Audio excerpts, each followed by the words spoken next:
Hey everybody, Cappy Cap here. Hey, Cappy. Good to hear from ya.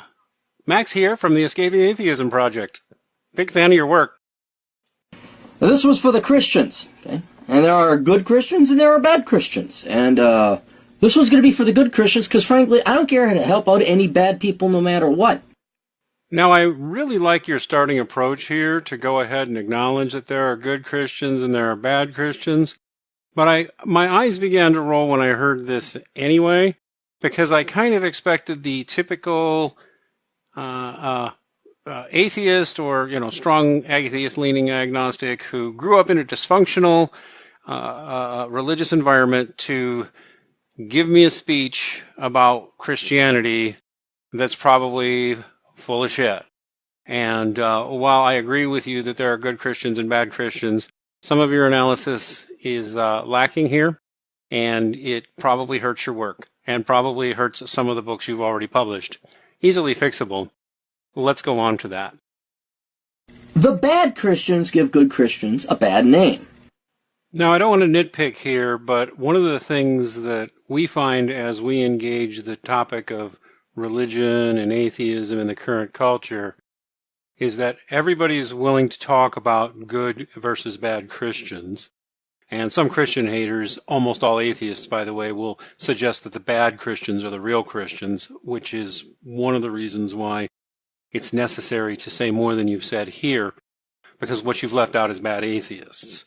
And I know it's nitpicking, like in another video, you might want to talk a little bit more about bad atheists, but seriously, man, you spend this entire video acting as an apologist for poorly behaving atheists without acknowledging that, in fact, there's a lot of shitty atheists out there. And furthermore, what I would suggest you do is look to what we might call atheist political ideologies. You're going to say, no, there's no such thing. But yeah, there is. There are some political ideologies that are very explicitly atheist, even though you will find, some religious people sign on to it. Two good examples, one you'll like me pointing out and one you won't. A good example is Marxism, which is an explicitly atheist philosophy. And another one, you may not like this, Objectivism, a very explicitly atheist philosophy. And while libertarianism generally is not an atheist philosophy, you'll find that Hayek and most of the others tried to be so-called neutral on religion and write God and religious and moral questions out of the equation. But in reality, that's an ideological atheist choice. No serious religious person would let you just throw out God and be neutral like that. So in point of fact, there are atheist ideologies, and there are some terrible people involved in atheist ideologies, some of them really annoying. One of the things I'd love it if you would point out, and I bet you will point this out because you're a smart guy, and I know you'll know this, there are libertarians and objectivists and others who are as bad as any Bible thumper who will not leave you alone. And maybe your fans won't even like me saying this, but even some of you guys in the libertarian camp who put there's no situation you guys won't find a reason to blame the government and say the market could have done it better. Like there's no question on the earth. Sometimes I expect you libertarians one day will come to me with, that, we would solve the rape problem if only the government would get out of it and we let the market fix it. There are crazed ideologies everywhere, and you're not immune to it as an atheist. And one of the things we talk about a lot on the Escaping Atheism Project is a certain narcissism that seems to come with a lot of you guys who are atheists. You just think you're smarter than the rest of us, and that the criticisms you give to religious people don't redound back to you and your atheist buddies, but they do. In fact, they do in more than one. Both in politics, both in the ideologies, and in everyday conversation. In fact, you say some things later in this video I'm going to take you to task for. Don't worry, I'm not mad. But, buddy, you got a little bit of the atheist arrogance going. So let's see how we get with that. Well, let's watch a little more. All right, and there are good Christians, and they kind of inspired me to do this post, because when I write a post against Christianity or religion in general, which is usually what it is, you cannot parse out or provide a caveat for the good Christians. Thank you very much for naming and making it clear that you have Christian friends. Good. I hope you have friends of other religions too. I'm sure you do, as do I. I'm not going to name your specific names because I don't know all those guys. And Some of them I know I don't agree with. Big point of maturity on your part as an atheist to keep respectful relations with your Christian friends. A lot of young atheists can't do that. And I hope you start talking in your books, your blog postings, and your videos about the attitude problem young atheists today have. Because it's not like when you and I were kids back in the 80s, 90s, and early 2000s, Cappy. It's not. Okay.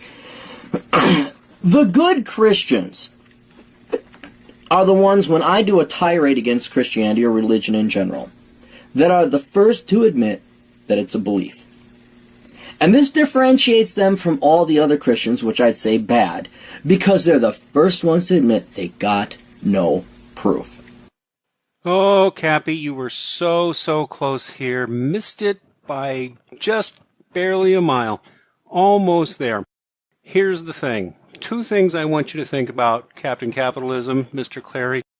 Number 1, your atheism is a belief. And we're going to talk about that briefly, but your atheism is a belief. And if you can't admit that it's a belief, you've also got a problem. In fact, you've got a problem the same as some of the fundamentalist Christians you talk about later. Your friends have evidence. Now, whether you accept the evidence or not is another question, but your friends have evidence. Now, maybe their evidentiary standards are lower than yours or different from yours, because we all look at the universe based on evidence. So, for example, the Muslim has evidence, the Jew has evidence, the Hindu has evidence. The question is, what's your evidence? And furthermore, keep in mind, assuming there's no God, or assuming that God doesn't exist until he's proven to your satisfaction, that's a belief. In fact, that's an ideological belief you have. And when you can admit that, and when your fans can admit that, you're probably going to have more interesting conversations than the one you're having now when you talk about religion. I'm just saying. Okay. And for those of you who are good Christians that say, well, we went to church and we enjoyed it, and there was no hate, and there was no, you're going to burn in hell if you don't, it was, but they also taught faith and belief, and we got this book, it's called the Bible, and here's what we believe, here's the Nicene Creed, this is their testament to what we believe, but they never, ever, ever had the audacity and the bravado to lie straight to your face and say, we're right, it's proof, it's in the Bible. Okay? That's where the evil Christians come in. And that's the Christian family and environment I was brought up in. My dad was a pastor. We went to St. John's Lutheran over in Wisconsin, Landon, Wisconsin. Biggest mistake if you want to send your kids there. You want your kids to grow up good Christians? Don't send them there, because they will go running, screaming for the other fucking door. Right? And don't worry, my teachers, I still remember your names, and I might just pay you a visit sometime in the future. So... There it is. I was expecting this one. Whenever I come across an atheist video, even a relatively nice one, I always look for certain things. And one of them is usually the story of the parents who were extremely overbearing in their religion and their religious ways, and somebody who had a bad religious school, or a bad church they went to when they were growing up. You've got at least 2 of those, maybe 3. Now, I'm not saying that's why you don't believe in God. I'm not even saying your no-God idea of the universe is irrational or wrong per se. I'm merely noting, statistically, you're one of those people who's more likely to turn out atheist, as was I. Now, and I would also point out, I got over it. That's not to say I'm going to convert you to Jesus. Come on now, I'm going to make you become a holy roller. No, I'm not even going to tell you to join my religion. I'm going to point out, you're talking about the psychology of atheism here. I'm giving you the flip side. And negative experiences frequently turn people atheist. And our culture, including you, accepts that as an answer. But everybody's afraid to look at the non-religious institutions and political ideologies and ideas that rule our culture now that are not religion, they're not God-oriented, they're secular ideologies. And kids get abused there too, people get abused there too. In fact, if you compare, let's go with the worst one everybody can think of, the supposedly big bad Catholic Church, you're going to routinely find public school teachers in the United States are more dangerous to kids, statistically. I'll back that up too if anybody wants me to, but I can. And I mention this in the hopes that not only will you keep it in mind, but if you have these discussions or you keep writing blog posts ranting about the Christians, you notice this. Non-religious people and non-religious organizations, whether they're government or private, do this shit too. And, a lot of people even have a really bad experience within some kind of secular political movement or institutions and wind up turning religious as a result because they become very negative about humanity. Just saying, something to think about. If you want people to understand atheists, maybe atheists need to understand themselves and their own motivations. Starting with accepting the fact that being atheist is also a position, it's an opinion, and it is also not particularly evidence-based. I'm going to say that again. Atheism is not particularly evidence-based. Let's move on. We'll get more into that later. When you lie and you say, if you don't believe this, I was 5 years old. My dad's like, hey, you gotta believe in Jesus. I'm like, I never met the fucking guy. I didn't say it like that, but that was my line. Well, I don't know. How do I know this guy? You're telling me to like this person I don't know him. And I said, well, I don't like Jesus. Because I didn't. Yeah, I can totally feel you on that. I couldn't stand the asshole either.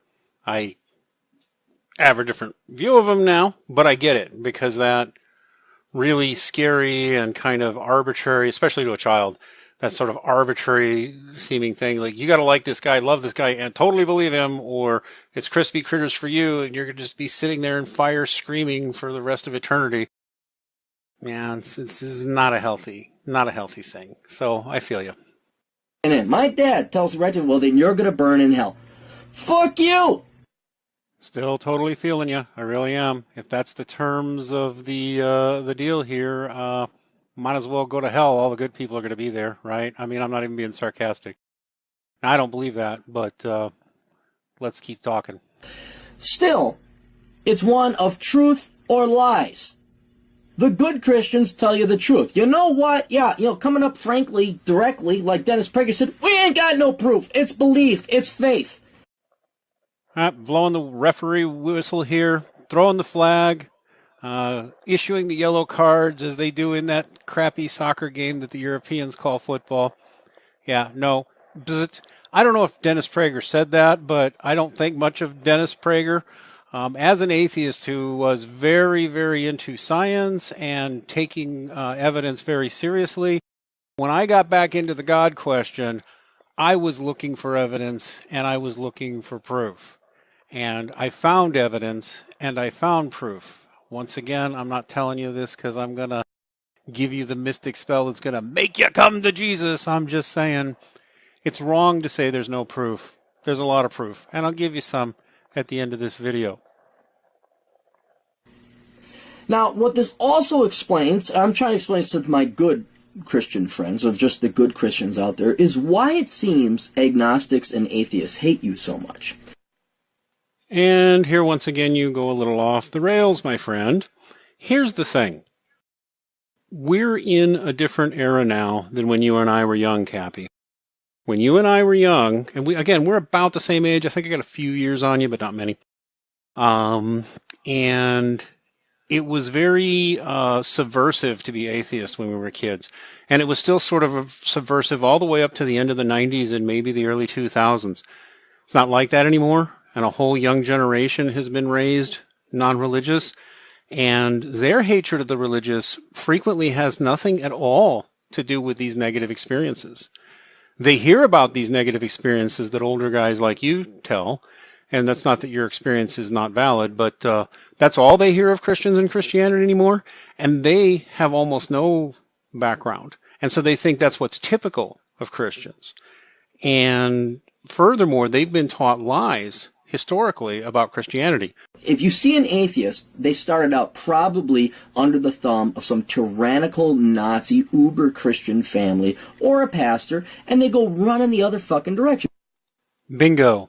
Now just throw in all the people who got involved in political movements or secular institutions, private or public, where they had very similar experiences. but no one ever blames secularism or atheism or non-religiosity on that. Maybe they should sometimes, eh? Don't really care about the kid. They don't care about the child, the well-bringing, the upbringing. They don't have the maturity and the love to tell the kid, okay, look, here's the deal. We have no proof. Captain Capitalism, you have just made what could be a very business unsavvy assertion. And it's not the first time you've said it, but maybe somebody hasn't explained to you the problem here. So I'm going to give it to you in terms a materialist, capitalist, Hayek-loving, libertarian guy like you should get. It is the height of arrogance for you, the atheist, to tell other people what is and isn't evidence. And it's going to turn people off, and rightly so, because, man, what an asshole thing to say. Let me tell you something, Aaron. First off, there's evidence. And I'll give you some stuff on that. But first, I want to tell you something. I've given a couple of your books to my teenager. My teenager who himself declared himself to be an atheist a few years ago when he was a younger teenager, when he declared himself to be an atheist. He eventually declared he was not an atheist because he found atheists too bitter and cynical and nihilistic. He's only 19, but he had already decided this a couple of years ago. He thought that about your books too, both Bachelor Pad Economics and Curse of the High IQ. Although he didn't say these words, I will say it, especially about your Curse of the High IQ thing. Oh my God, atheists, you can't get enough of the smell of your own farts, can you? Let me give you a brief rundown here. First off, God isn't not necessarily just owned by the Christians. There have been countless people throughout history who believed in God without ever becoming Christian. There's going to be some religious fundamentalists who argue about that, but theologically and philosophically, this has been understood for thousands of years. This is why you had people who believed in God like, Thomas Jefferson and Benjamin Franklin and George Washington and all those other founding fathers you revere, even though many or most of them were not particularly religious. So here's the thing. It is natural and normal in human beings for them to believe in the spiritual. The vast majority of children do and can easily distinguish between God and Santa Claus or an imaginary friend. And science shows this. Science also shows that atheism is really rare. And it is declining as part of the world population, just so you know. It really is. I can show you references on that. In fact, science shows that atheists are more likely to be depressed. They're more likely to go to jail. They're more likely to be from single mother homes. They're more likely to have drug problems, alcoholism problems, and so on. That correlates with atheism better than it correlates with high IQ, just so you know, brother. Furthermore, people who regularly attend church services, they live longer. They have fewer diseases, sexually transmitted or otherwise. They have more stable marriages. They have more stable careers. Leading to me to ask you, even if you maintain your atheism, how ethical is it of you as a counselor, licensed or not, counseling young men, to tell them religion is bad for them, when so much science suggests that it's good for them and that it's natural and that it's not brainwashing? Here's what I'm going to suggest to you. And I think I'm going to stop responding to your video right now, point by point, and just lay this out for you. And I hope you're going to share it with others who give advice to young men. So maybe even any mutual friends or former friends of ours on the manosphere you might know. I want you to think about this. Rigorous science suggests that religion and spirituality are normal and natural and healthy in human men and women. Rigorous science suggests it's actually psychological abuse to treat religious people as if they are simply fools and lesser mortals from you, who are less intelligent or need your benevolent or condescending remarks, especially because so many of you atheists are in fact deeply ignorant about religion. You are very ignorant, Aaron, and so are a lot of atheists. So are most atheists. And you don't get to pull out my father was a pastor to prove, and I went to a Lutheran school, and that makes me the expert. No, it doesn't. It makes you an expert on what Aaron Clary and his family and friends went through. I'm just going to point out to you that I was molested as a child by a Catholic-hating atheist who was, embedded in places where pedos often reside. He was part of a ring that was in cahoots in the Chicago Public Schools, the Chicago Transit Authority, and it looks like the Chicago PD. All secular institutions that covered for these abusive fucks. And, when you talk about abuse at a religious school, if you don't compare and contrast with a secular school, you got nothing. You're actually not doing any young men you service any favors by saying that. Now, I'm going to point you to some references you can use to look more, but I want you to hear a few things. I'm not telling you to come to Jesus. I do wish you'd come to a more mature understanding of religion and even of the God question. Because there's real reason to think atheism ain't good for you, even if you never become religious. Being somebody like a Thomas Jefferson or a Locke or any of those people is probably better for you in society than maintaining this callous, nihilist, negative, I know everything there is to know attitude that is so common and that gets atheists such a bad reputation. Let me point out to you one thing more on the bad reputation of atheists. Survey after survey for decades now has shown atheists aren't liked. 10 years ago, the new atheist explosion came out and it became trendy and fabulous to become an atheist and for atheists to get aggressive and condescending and declare there's no evidence and religion is bad and blah, blah, blah. 10 years later, the most recent surveys show that still the most disliked group in America is atheists. And the most mistrust is atheists. And numerous surveys show that atheists mistrust atheists more than anybody else. So consider there's an image problem for atheism, and this kind of arrogance may have something to do with that negative view of atheists. And then having a more knowledgeable and respectful view of the religious at least would do you good, if nothing else, to your own bottom line, if not your sanity and the sanity of your clients. So I'm going to find out a couple things to you here. Copious science shows that religion is natural and that atheism is unnatural.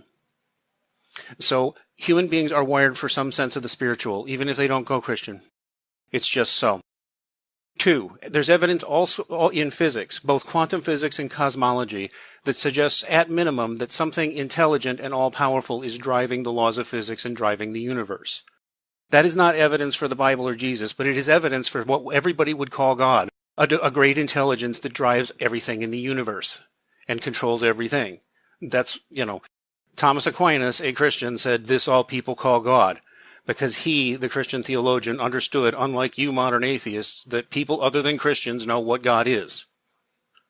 It's the creative intelligence running the universe. There's the shortest definition you'll ever get, and most people believe in it. And it turns out, there's evidence in physics to believe it. There's evidence in biology to believe it. There's evidence in personal experience. There's evidence in research that's been documented by sensible researchers on near-death experiences and other phenomena. Real science, as good as anything you'll find in the social sciences, if not better than some medical surveys. Go look at Jeff Long's data.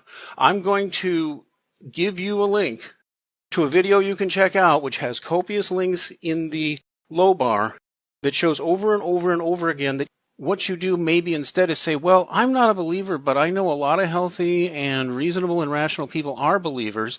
So, if you're religious, young man, I suggest you stay religious or go back to religion. Now, and if you had a negative experience in religion and are afraid of religion, do the sensible thing. Go, investigate sensible religious authorities. Don't be afraid of the big bad institutional church.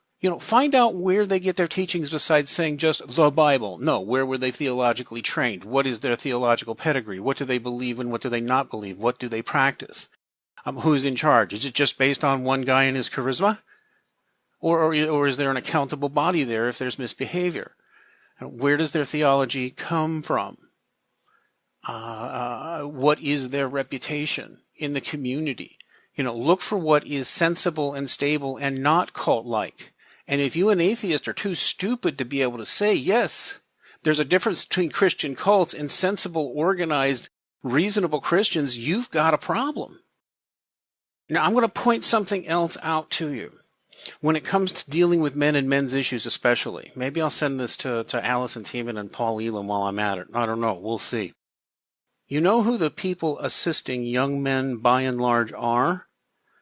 If they aren't the few scattered Manospherians here and there? They're the people in the churches running your homeless shelters for you, which are overwhelmingly packed with men. They're the people running the food banks that keep these homeless people alive. My own church, my own parish here is hosting homeless families right now in the church itself. It's hosting families and people right now in the church itself because they have nowhere else to go.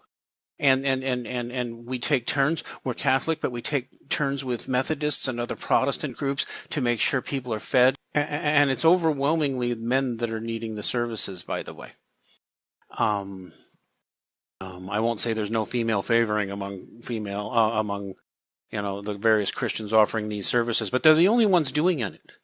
And so when atheists especially condescend to the Christians about right and wrong, the Christians are out there doing most of the free housing, most of the free food, most of the free emergency shelters, most of all that, response to human tragedy that doesn't come from the government. It's coming from the Christians.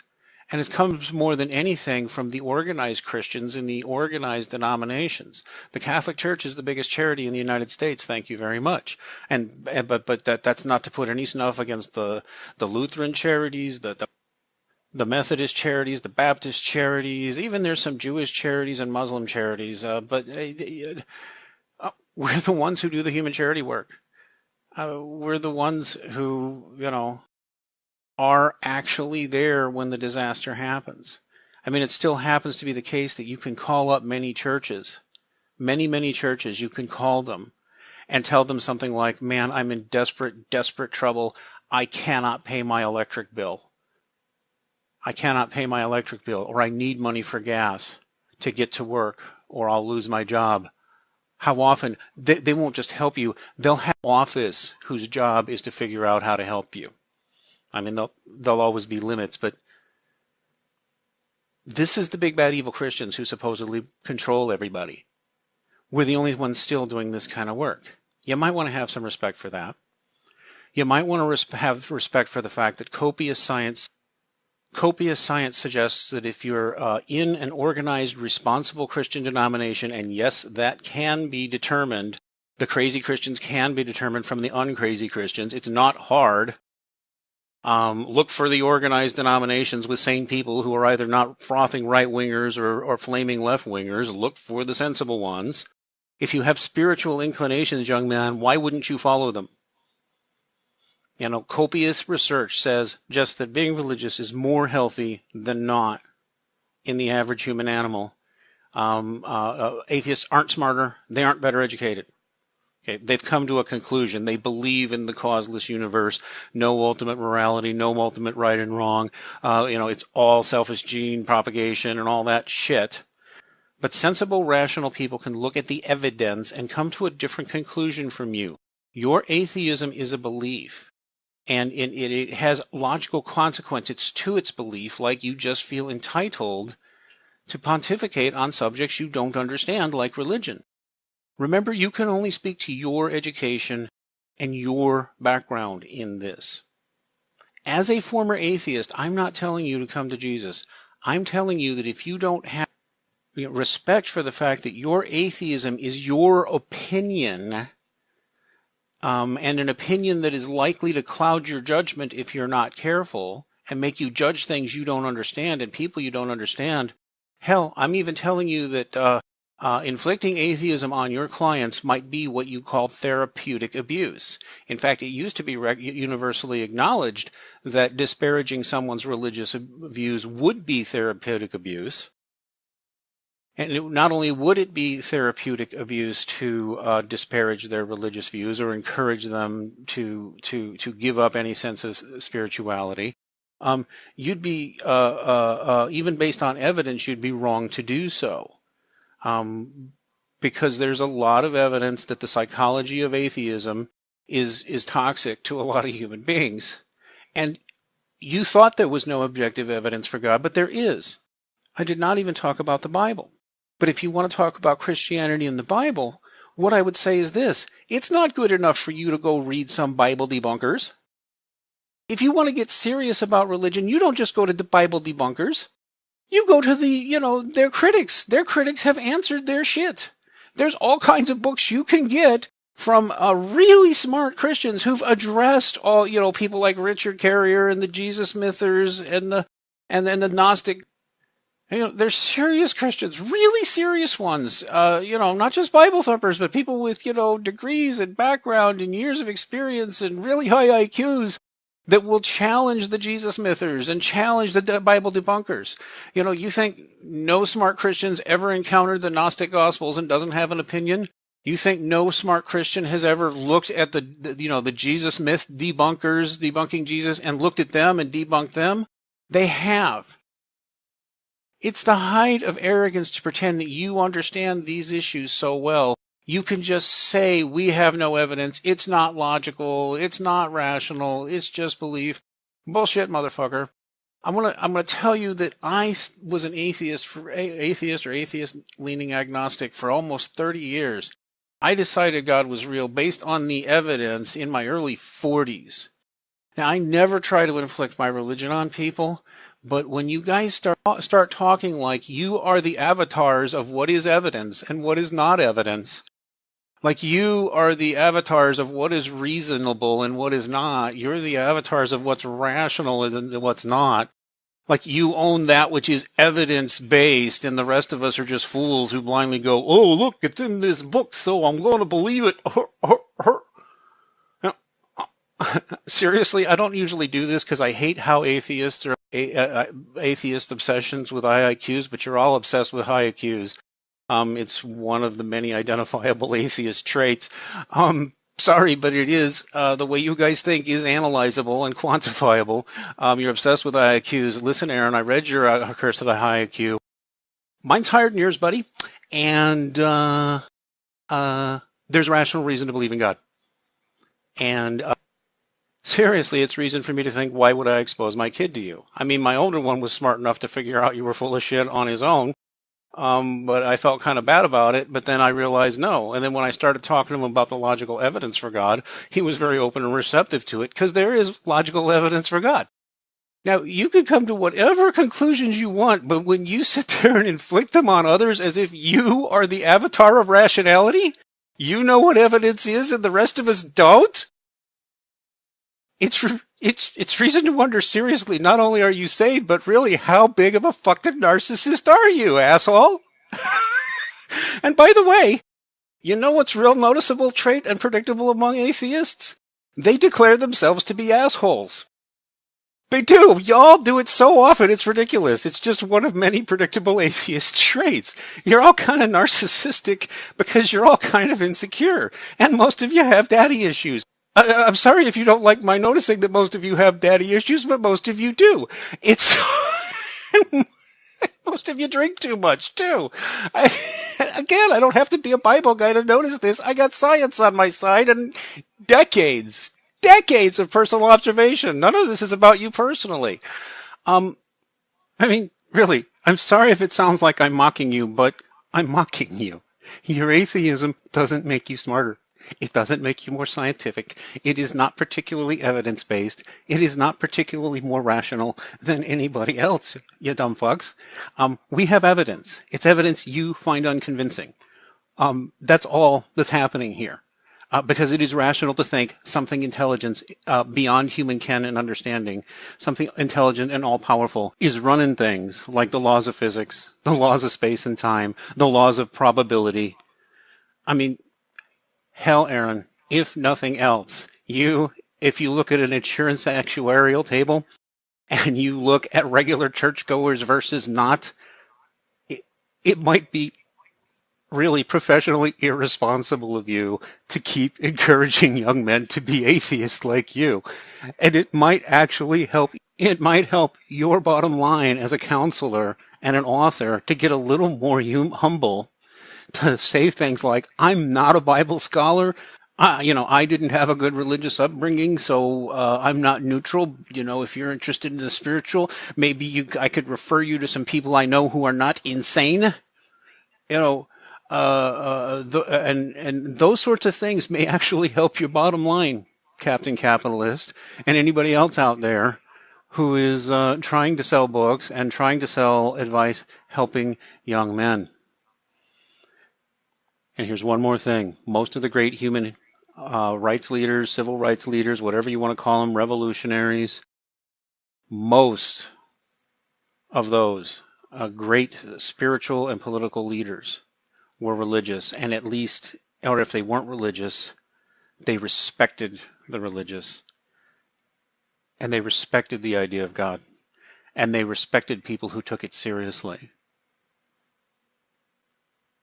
You can name all kinds of great figures in history who were not religious, but were great leaders who were hugely successful in part because they respected the religious. And you can look at the overwhelming number of great humanitarian and thoughtful and important thought leaders were religious men. And you can have a little respect and a little humility and not pretend that you, because you are smarter than the average bear, and you are, that you nevertheless are the avatar, the expert on what is or isn't evidence, what is or isn't logical, what is or isn't rational. And maybe you could use your own rational faculties to know how to tell an irrational and illogical Christian or other religious person from an irrational and illogical one. Learn how to disambiguate a little. And learn how to remember that your experiences aren't everybody's experiences. I'm glad I'm not an atheist anymore. And I gave up atheism as a rational conclusion based on evidence. I found atheism unsustainable. And I've gotten something now that's given me and my family, actually, more peace than any psychotherapy ever did. Guys like you could be good partners with religious people, but only if you open yourself up to it. And stop pretending you're the only rational one in the conversation because atheist. It really, if nothing else, it makes you look like your shit don't stink. And may have something to do with the fact that even today in 2017, atheists are widely disliked. And so there's the final thing to consider. Have you ever considered that they're disliked not because religious people can't handle being challenged, but maybe they're disliked because they got an attitude problem? Just saying, Cappy, and anybody else in my old manosphere friends who wound up listening to this. Still love you guys, but just stop being so dumb on religion, would you? And stop pretending you're the smartest brain in the room. Okay, God bless, guys.